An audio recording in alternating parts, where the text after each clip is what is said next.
Okay, Darren, bestautodetailingtips.com, detailing made simple. I've got my model here. It's the manufacturer plate on it says 04, registration says 05, so roughly this car is close to 10 years old. Perfect example and a specimen that I could probably make 20 different videos on. This is going to go under the category of business tips for all you driveway detailers that want to become professional detailers. So the point of this video is that when I arrived here, this is a new customer. The car is what I would put it at a level between 8 to an 8.5. Now most people, if they pulled up to this car, as would have been the case 20 or 25 years ago when I first started, I would look at it and freak and go, oh my gosh, what am I possibly going to do to this car to improve it? It's already like a level 10 in most people's eyes.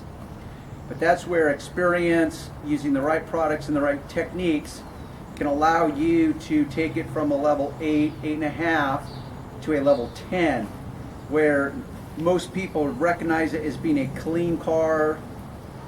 It certainly doesn't look its age. It's going to attract a certain amount of attention as it pulls through the intersection.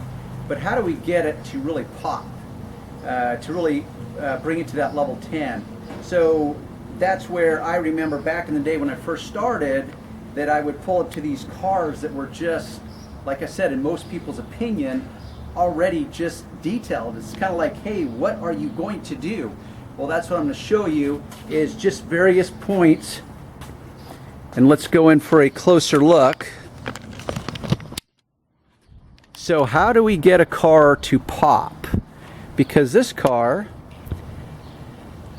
well, you've got your normal stuff, normal tasks of detailing, washing, cleaning the paint, as in the clay bar, polishing, which is visual enhancement. That is a want. That comes under the category of want, as in the customer wants it to look better versus the car needs it. So you have needs and wants. Every car needs certain things.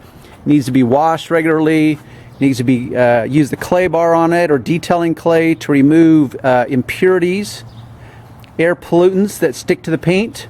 It needs to be waxed. Leather needs to be cleaned. Carpeting needs to be shampooed.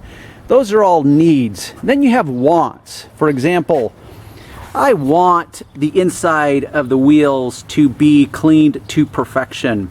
I want the wheel wells to be clean and glossy so that they stand out, so that you have the fender well lip versus the inside of the fender, and it creates a sharp contrast.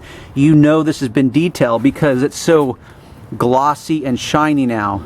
Never mind although these rotors are not powder coated, so they're kind of anticlimactic, but the inside of this wheel, there's a little spot there, inside of this wheel has been detailed all the way through. So once again, detailing is just that. It's all about the details. But how do we nail the details? Let's go on the inside. Now the lighting is rather bright, and this leather is in good condition, but it was dirty and I had to clean it. So you can clean leather and then you can dress it. But I am not a fan of shiny, heavy, greasy dressings and conditioners on leather. To me, that's just under the category of cheesy. So how do we raise it so it doesn't look cheesy, but it looks better than just cleaned leather?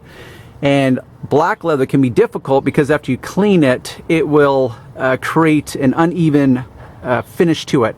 So that's where, once again, the right tools, right products can come in. Look at these door jambs. You could eat off of those door jambs. Now, it's one thing to clean door jambs, but it's another thing to have them truly that. If you notice the hardware within the door jamb, from the hardware itself to the housing for the wiring, we've just taken it from a level 8 to a level 10 by cleaning it and enhancing it with a dressing, which if you go to my website, I can show you all this stuff. Threshold plates, controls for the seat. It's all about the details. the dash, the steering wheel. This is where you can take a car, and every moment, every part of the car represents, as I say, a moment of success or failure, or somewhere in between, which is mediocrity or superior results. Myself, I'm always after the latter, which is superior results. So here we are, and it's always about the details. And this is where you could drive yourself crazy, and you may run into a customer that has such a critical eye. And I've learned more from my customers than probably anywhere else, because every customer is different and they all have their little hot buttons. So they've taught me a lot. So for example, you can clean this door jamb area. You've got the threshold plate, but then you've got the rubber gasket.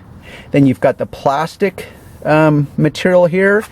You've got this rubber gasket up here. Then you've got part of the door panel, which isn't part of the door. It's just underneath the the B pillar.